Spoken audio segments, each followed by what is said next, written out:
Brother Jazer. Let's go ahead and diretso na tayo sa ating lesson this afternoon. Let's open our Bibles sa Psalm 101 verse 3.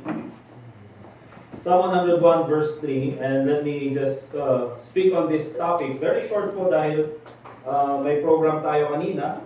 So doon po sa mga sumusubaybay sa live stream, meron kaming program kanina.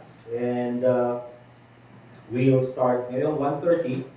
And we'll follow po yung ating schedule. We'll end around 2 or 2:05 or 2:10. Kasi meron po tayong soul winning later on. Okay? But yung topic po natin is the effect of watching horror movies. Okay? Yung effect ng laging panunood ng horror movies. Kasi nga ngayon, mga kapatid, di ba? Halloween na yan, almost the same thing. But all throughout the years, mga kapatid, or all throughout the year, malaking industry po ang horror movies. Okay? But movies in general, mga kapatid, ay maraming kalaswaan, maraming masamang dapat hindi pinapanood, especially sa mga bata. But more specifically sa horror movies. In Psalm 101 verse 3, ang sabi ng Bible, I will set no wicked thing before mine eyes. I hate the work of them that turn aside, it shall not cleave to me. And so sabi nung writer, yung psalmist dito, yung writer, sabi niya ganyan, hindi ako maglalagay or hindi ako titingin sa kung anumang wicked thing. Okay? Because yung principle niya dito, mga kapatid, is that it shall not cleave to me. So, hindi ito kakapit sa akin. So usually, mga kapatid, yung mga bagay na nakikita natin, ay whether we like it or not, ay kumakapit po sa atin. Nagiging part sa atin or nakaka-impluensya sa atin or may epekto sa atin. And that's the reason why, mga kapatid, yung mga, minsan yung mga kahit sa Facebook, sa mga Reels, di ba, may mga traumatic videos doon. And minsan hindi natin pwedeng ipakita sa mga bata. Minsan nga hindi dapat natin tinitignan. Okay? Because may effect siya sa atin. For example, yung nag-circulate noon kung paano pinatay si Charlie Kirk. Okay, na talagang kitang-kita mismo sa videos yung mga execution na ginagawa sa Sudan and even sa Nigeria na nagsa-circulate sa internet. Kahit po sa atin ng mga adults, hindi dapat natin tinitignan kasi there's a negative effect. Alright? Hindi dapat natin tinitignan. Because the principle there, mga kapatid, dito sa Bible is that, ang sabi ng Bible, my eyes affected my heart. Kung ano yung nakikita natin, whether we like it or not, it affects our heart. Okay? So, why do we have to talk about itong mga horror movies na ito? Di ba pwedeng pabayaan na lang natin and, when there are many other topics na pwede nating tignan. Well, here's the thing, mga kapatid. Akala natin yung mga bagay that it doesn't harm us, oftentimes, yun pa pala yung malaking epekto sa atin. And even until now, mga kapatid, kahit sa atin, meron pa rin epekto yung mga horror movies. Okay? The principle na gusto kong ipakita sa Bible is, let's go to Matthew chapter 6, verse 22. Matthew chapter 6, and in verse 22.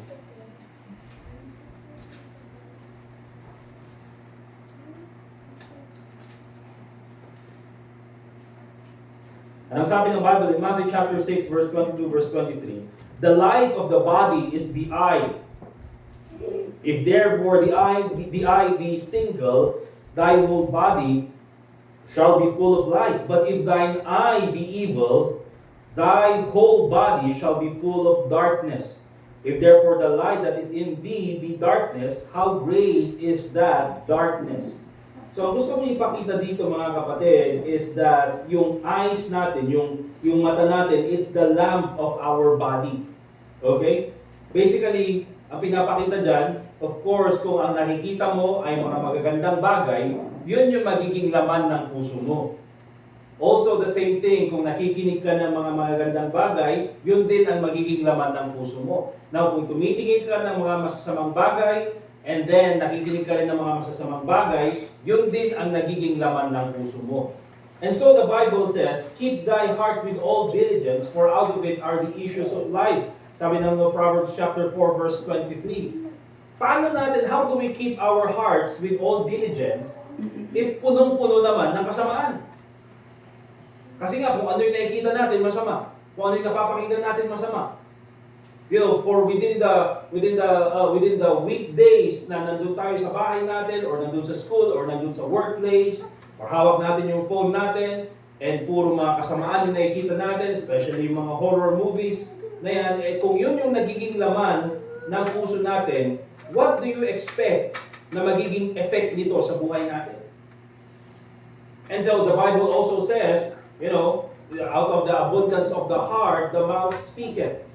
So, yung laman ng puso natin, it truly affects our heart. And so, we have to be careful sa kung ano yung tinitignan natin and kung ano yung pinapakinggan natin. And here's the thing, mga kapatid, wala pong nagbabawal sa atin na gumamit ng phone. Wala pong nagbabawal sa atin na gumamit ng social media, although maraming mga reasons why we should not use social media. Minsan nga, gusto kong bumalik sa brick phone, dun sa Nokia. Armas, yung 3210 sana, di ba? Or 3315.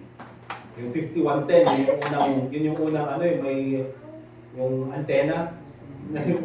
Naalala ko, yung 5110 doon, tatanggalin namin yung antena, tapos ginagano namin sa keypad. Kunyari, may ano daw siya, may stylus. Alright? Minsan gusto mong bumalik, kaso kailangan yung messenger. Ang messenger kasi yung mga brick phone, di ba? Pwede namang sa computer sana, pero oftentimes kailangan mag-reply ka sa messages. Sa amin, kailangan namin ng Slack. Kailangan nag-check ng email palagi. Alright? So, that's why, walang nagbabawal. But here's the thing, mga kapatid. Tayo as adults, especially Christians, meron dapat tayong filter. So, ano yung tinitingnan natin? And meron din tayo dapat self-discipline sa kung ano yung tinitingnan natin. Okay? Hindi na tayo tulad ng mga bata na patnubay na magulang ay kailangan. Diba? Ay mga bata, may mga phone sila, may parental control even sa social media, may parental control. Alright? But sa atin mga kapatid, even adults, we need to have the self-discipline na, pinipili natin kung ano dapat yung tinitingnan natin. Okay? What are the effects of horror movies sa ating mga Kristiyano? Unang-una, it promotes fear, not faith. Ang pinopromote talaga ng horror movies ay katatakutan, hindi po faith. Kaya yan yung inaabangan nung bata kami, yung magandang gabi ba? Kasi libre yun na horror, mga kapatid. Libre na horror, lalo na yung mga yung KMJS ngayon, mga kapatid, di ba? Parang pinapanood pa rin yung mga, gabi ng lagim, gano'n. Wala pa rin tatalo sa magandang gabi bayan. Kasi alam mo paano ikwento ni Noli De Castro and then yung mga reenactment. Tapos meron pa noon, naalala nyo, Cat to Cat. Diba? Ngayon, maraming pa noon, mga horror movies. May mga libre.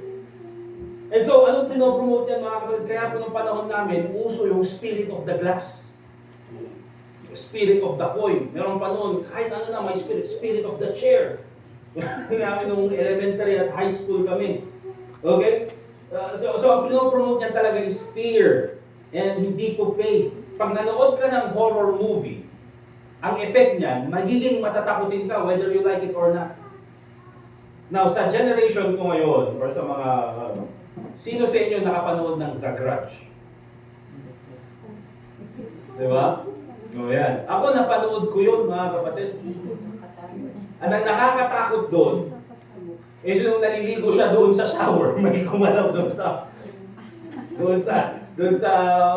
ulo niya, kaya minsan pag naliligo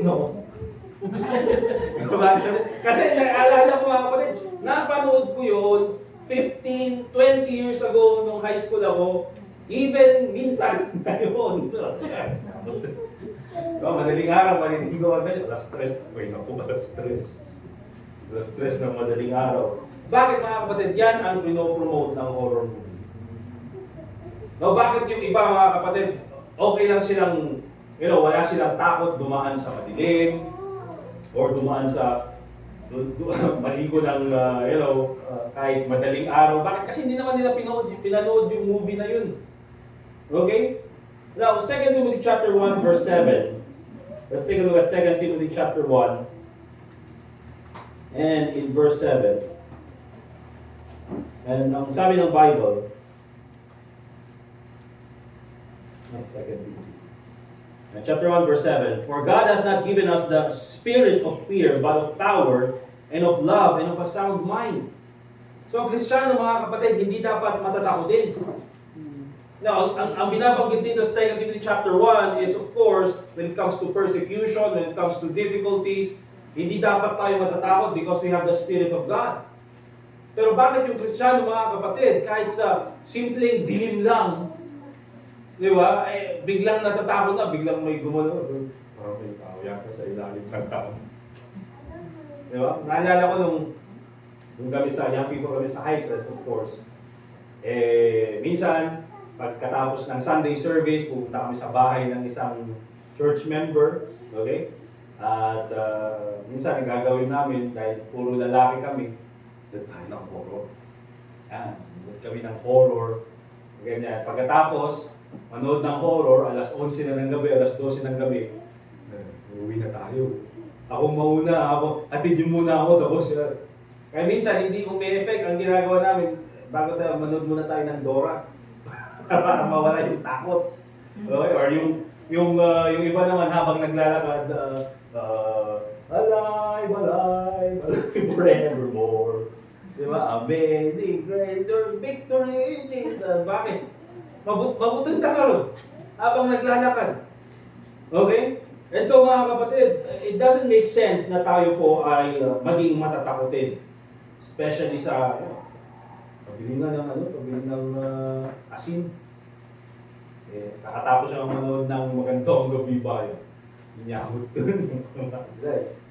Alright? But hindi lang yan, mga kapatid. Ito very important. It promotes curiosity for, hindi natin ginagamit, pero I will just use it para mas maintindihan ng iba. Dark magic. Diba? It promotes curiosity para sa, dark magic or sabihin na lang, evil magic. Alright? Doon tayo sa Deuteronomy chapter 8, verse 18, verse 10 to 12. Deuteronomy chapter 18, verse 10 to 12.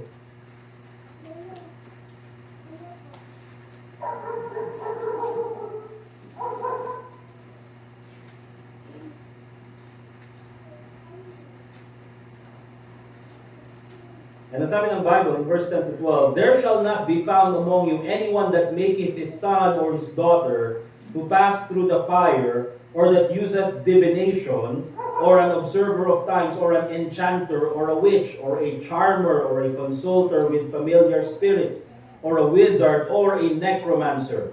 For all that do these things are an abomination unto the Lord, and because of these abominations the Lord thy God doth drive them out from before thee. Okay, so minsan yung mga movies na pinopromote yung, yung mga palabas noon, Spirit of the Gods, meron pa yung palabas noon na Ouija, okay? And minsan hindi naman yan alam ng mga bata eh. Hindi man yan alam yan ng mga elementary, high school, pero bakit naging familiar yan sa atin? Dahil sa mga movies na pinapanood natin. Bloody Mary, ano-ano. Okay? And so mga kapatid, kung titignan natin, hindi po tama yan. Sabihin natin na, uy, joke lang naman, or parang, naglalaro lang naman sila. But even to the point na ginagawa yan ng mga bata, here's the thing mga kapatid, it's an invitation for demons in your household. Okay? Dahil sa Bible, mga kapatid, kahit saan po natin tignan, meron po yung mga taong sinasapian ng demonyo. Okay? They are possessed by evil spirits. They are possessed by demons. And usually, mga kapatid, ang mga pinoposes dyan ay yung mga tao na naghahanap ng mga ganyang klaseng bagay. Okay? And so, hindi po ito parang, normal lang or walang kwentang bagay na nangyayari. This is a very important issue na dapat tayo bilang mga parents, we should not allow our children especially. Kaya nga sabi niyo sa verse 10, there shall not be found among you anyone that maketh his son or his daughter. Okay? Huwag nating i-allow yung mga bata, mga kapatid, na ganyan yung mga nagiging pinapanood nila or tinitignan nila or nakikita nila sa social media. Okay? Especially, huwag nating hayaan na pinapanood yan ng buong pamilya. Alright? Alright. Let's go with Bible cases. Skip ko na yun, di ba? Okay? Alright. Let's go doon sa, yung kanina, nakita natin si King Saul. Okay? Ganun yung ginawa niya. Instead na magpakumbaba sa Panginoon, anong ginawa niya? Nagharap na lang ng witch para kausapin niya. Which is, again, against doon sa prinsipyo ng salita ng Diyos. But let's go to Mark chapter 5 and in verse 17.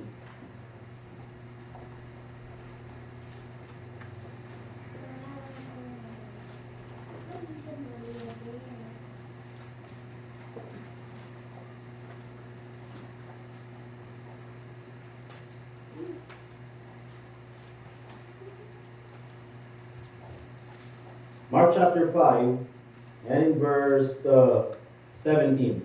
So ito sa Mark chapter 5, mga kapatid, nakita natin how the Lord Jesus Christ also have healed yung demon-possessed man sa Gadara.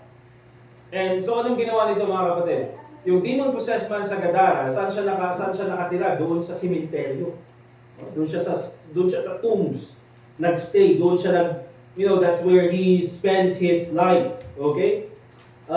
Tingnan nyo doon sa verse 14. And they that fed the swine, kasi nga nung pinalayas ng Panginoong Jesucristo yung legion, yung demonyo doon sa demon-possessed man, saan sila pumunta? Doon sa pigs, doon sa swine. And then, pumunta sila doon sa dagat to drown. And they that fed the swine fled and told it in the city and in the country. And they went out to see what it was that was done. Okay, so pinagkukwento nila yung ginawa ni Jesus Christ. And they come to Jesus and see him that was possessed with the devil and had a legion, sitting and clothed and in his right mind, and they were afraid. And they that saw it told them how it befell to him that was possessed with the devil, and also concerning the swine. And tingnan niyo po nangyari sa verse 7. And they began to pray him to depart out of their coasts. Okay, so nakita nila how the Lord Jesus Christ, and then yung testimony ng mga nakakita kung paano tinanggal ng ating Panginoong Jesucristo yung legion ng demonyo doon sa demon-possessed man. Pero instead na sabihin nilang, instead na magstay ka dito, anong ginawa nila? Pinalayas pa nila si Jesus Christ. And that, I believe, mga kapatid, is the effect na minsan men love darkness rather than light. Okay?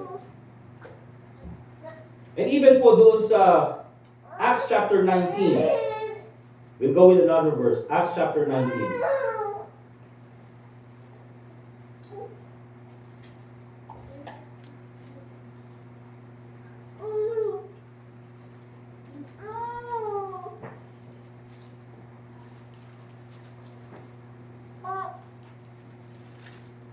Acts chapter 19, verse 8 and 9.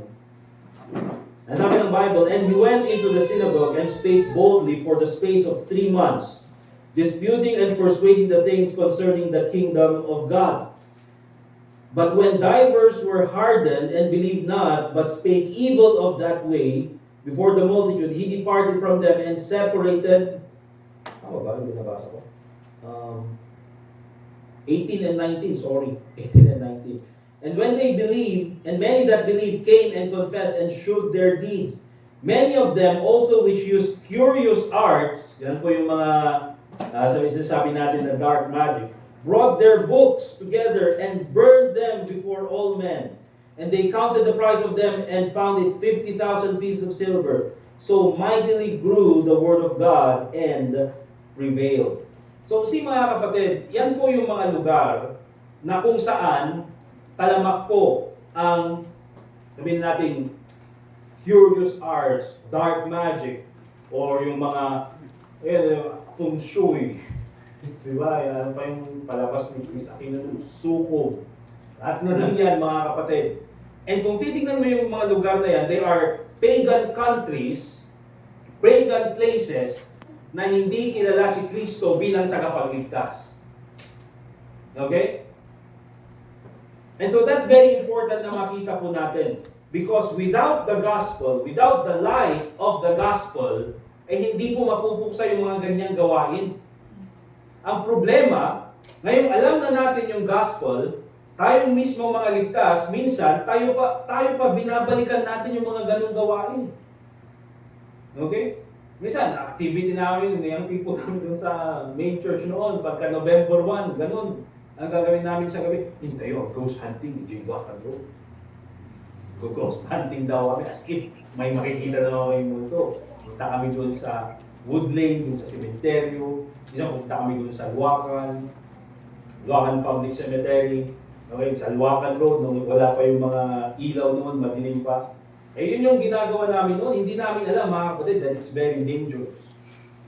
Okay? Yung leader naman kasi namin noon, okay no, naisalakan pa yung lang namin. Kasi panunod na, napigsama na ako na. Okay, so yung leader meeting, Pastor John Tahimon.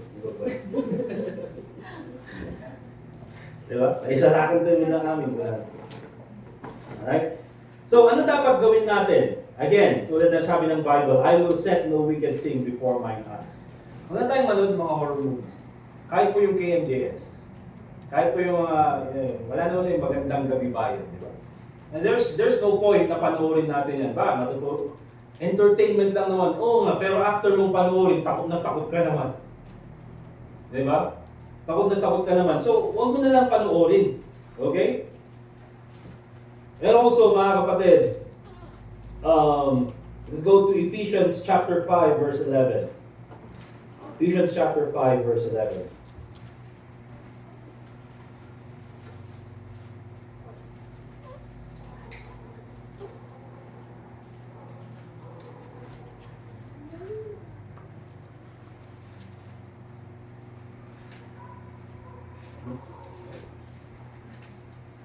The Bible says, and have no fellowship with the unfruitful works of darkness, but rather reprove them. Kaya po mga kapatid, we do not celebrate Halloween. Okay? Hindi tayo nag-celebrate ng Halloween because we know it's the unfruitful work of darkness. Ironic mga kapatid, kung sasabihin natin, hindi naman kami nag-celebrate ng Halloween, pero puro mga horror movies naman ang pinapanood. Parang nagiging entertainment tuloy sa atin yung kadimonyohan. Alright? So huwag na lang natin gawin. So, guard your heart, guard your eyes, and at the same time, reprove the unfruitful works of darkness. Alright? So, yan na. So, kinonsise ko na lang yung message natin, pero at least na-gets naman natin yung mensahe. Amen? Yeah. Basically, huwag na lang kayo manood ng horror movies. Amen? Huwag na. Hindi naman natin kailangan. Meron pa namang ibang mga movies na pwede niyong panoorin. Okay? Of course, mga kapatid, di ba, hindi porket hindi horror movie, pwede na. But again, mga kapatid, sabi ng Bible, I will set no wicked thing before my eyes. Especially po, mga kapatid, sa mga bata. Bakit? Kasi yung mga pinapanood natin, minsan, kahit glance lang yung makita nila, it already has an effect on them. Minsan nga po mga kapatid, kahit doon sa mga reels lang, di ba, reels, and may music lang na nag-play, minsan later on, bakit alam niya sa yun? Napakinggan niya lang ng saglit. And then nakuha niya agad yung minsan nga memorize pa niya.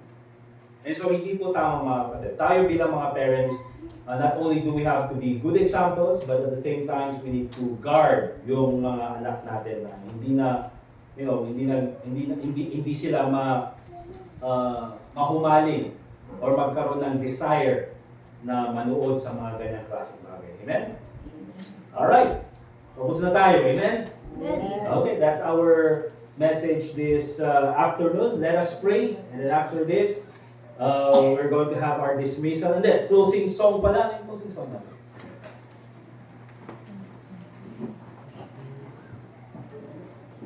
268, song number 268. 260, sorry. 260, let's all stand up please, and we'll sing, He is able to deliver thee. And para po sa ating closing prayer, let's go ahead and sing and pray. Okay? Alright, so first stanza all together. Is the grandest thing through the ages come, is the grandest thing for a mortal tongue, is the grandest thing that the world ever sung. Our God is able to deliver thee. He is able to deliver thee. He is able to deliver thee. Though my sin oppressed unto him for rest, our God is able to deliver thee. Is the grandest thing in the earth for me. Is the grandest thing for a mortal strength. Is the grandest thing till the world again. Our God is able to deliver thee. He is able to deliver thee. He is able to deliver thee. Though my sin oppressed unto him for rest, our God is able to deliver thee. 'Tis the grandest thing, let the tidings roll to the guilty heart, to the sinful soul. Look to God in faith, He will make thee whole. Our God is able to deliver thee. He is able to deliver thee. He is able to deliver thee. Though by sin oppressed unto him for rest, our God is able to deliver thee. Amen. Let us pray. Dear God, Heavenly Father, once again, we thank you for this Sunday. We thank you, Lord, for this church. Salamat po sa mga members ng church na ito na dinalaan ko dito sa aming church who are now members. And thank you, dear Lord, for using them to support this ministry, for supporting also your minister. I pray, Lord, that you continue to bless them. Sila po ay patuloy mong pagpalain sa lahat ng kanilang mga ginagawa, Panginoon, in their careers, in their families, sa kanilang mga relationships. Patuloy mo po silang gabayan, Panginoon, in their decisions that they need to make. And kung meron man po, Panginoon, mga members of this church na dumadaan po sa mga trials of faith, Lord, patuloy mo po silang i-remind na ang iyong biyaya ay palagi pong sapat para sa amin. And I pray, Lord, that even to them ay ma-realize po nila, makita po nila ang pag-ibig po ng church na ito. Lord, tulungan mo po kaming mahalin ang bawat isa sa amin, despite of the weaknesses, despite of the strengths. I pray, Lord, that we will continue to help one another and to love one another. Lord, please protect us as we go out and preach the gospel and share your word. Ikaw po, Panginoon, ang mag-glorify muli sa mga gawa nito at pangalan mo lang po, Panginoon, bigyan ng kalulatian. Salamat po, Panginoon, sa iyong patnubay sa amin, sa iyong gabay, sa iyong pag-ibig. And also pray in the name of the Lord Jesus Christ. Amen. Alright, we're dismissed, mga kapatid. Let's shake hands.